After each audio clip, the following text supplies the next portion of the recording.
யோசுவா அதிகாரம் 8. அப்பொழுது கர்த்தர் யோசுவாவை நோக்கி, நீ பயப்படாமலும் கலங்காமலும் இரு. நீ யுத்த ஜனங்கள் யாவரையும் கூட்டிக் கொண்டு எழுந்து ஆயி பட்டணத்தின் மேல் போ. இதோ ஆயியின் ராஜாவையும் அவன் ஜனத்தையும் அவன் பட்டணத்தையும் அவன் நாட்டையும் உன் கையிலே ஒப்புக் கொடுத்தேன். நீ எரிகோவுக்கும் அதன் ராஜாவுக்கும் செய்தபடி ஆயிக்கும் அதன் ராஜாவுக்கும் செய்ய கடவாய். அதில் கொள்ளையிட்ட பொருட்களையும் மிருக ஜீவன்களையும் உங்களுக்கு கொள்ளையாக எடுத்துக் கொள்ளலாம். பட்டணத்துக்கு பின்னாலே பதிவிடையை வை என்றார். அப்பொழுது ஆயியின் மேல் போக யோசுவாவும் சகல யுத்த ஜனங்களும் எழுந்து புறப்பட்டார்கள்.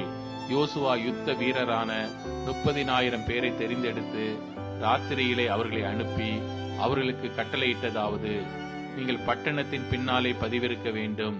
பட்டணத்துக்கு வெகு தூரமாய் போகாமல் எல்லாரும் ஆயத்தமாயிருங்கள்.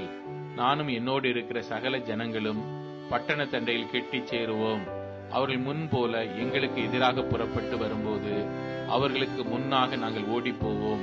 அப்பொழுது அவர்கள் முன்போல நமக்கு முன்னாக முறிந்து ஓடிப்போகிறார்கள் என்று சொல்லி எங்களை துரத்த புறப்படுவார்கள்.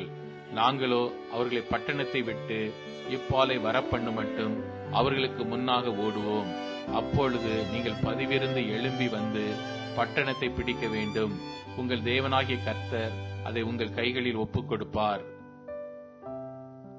நீங்கள் பட்டணத்தை பிடிக்கும் போது அதை தீக்கொளுத்தி போடுங்கள். கர்த்தருடைய சொற்படி செய்யுங்கள். இதோ நான் உங்களுக்கு கட்டளையிட்டிருக்கிறேன் என்று சொல்லி அவர்களை அனுப்பினான். அவர்கள் போய் பெத்தேலுக்கும் ஆயிக்கும் நடுவே ஆயிக்கு மேற்காக பதிவிருந்தார்கள். யோசுவா அன்று ராத்திரி ஜனங்களுக்குள் தங்கினான். அதிகாலமே யோசுவா எழுந்திருந்து ஜனங்களை இலக்கம் பார்த்து இஸ்ரவேலின் 30 கூட ஜனங்களுக்கு முன்னாலே நடந்து ஆயியின் மேல் போனான். அவனோடு இருந்த யுத்த ஜனங்கள் எல்லாரும் நடந்து பட்டணத்துக்கு எதிரே வந்து சேர்ந்து ஆயிக்கு வடக்கே பாளையம் இறங்கினார்கள். அவர்களுக்கும் ஆயிக்கும் நடுவே ஒரு பள்ளத்தாக்கு இருந்தது. அவன் ஏறக்குறைய 5,000 பேரை பிரித்தெடுத்து அவர்களை பெத்தேலுக்கும் ஆயிக்கும் நடுவே பட்டணத்துக்கு மேலண்டையில் பதிவிடையாக வைத்தான்.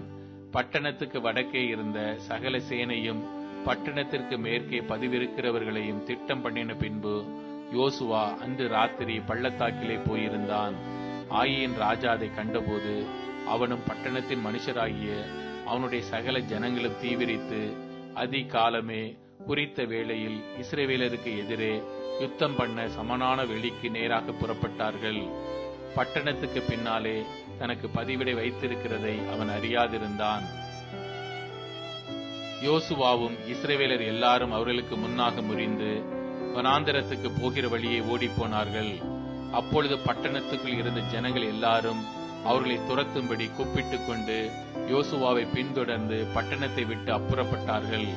ஆயியிலும் பெத்தேலிலும் இஸ்ரவேலை பின்தொடராத மனுஷன் இருந்ததில்லை. பட்டணத்தை திறந்து வைத்துவிட்டு இஸ்ரவேலரை துரத்தி கொண்டு போனார்கள்.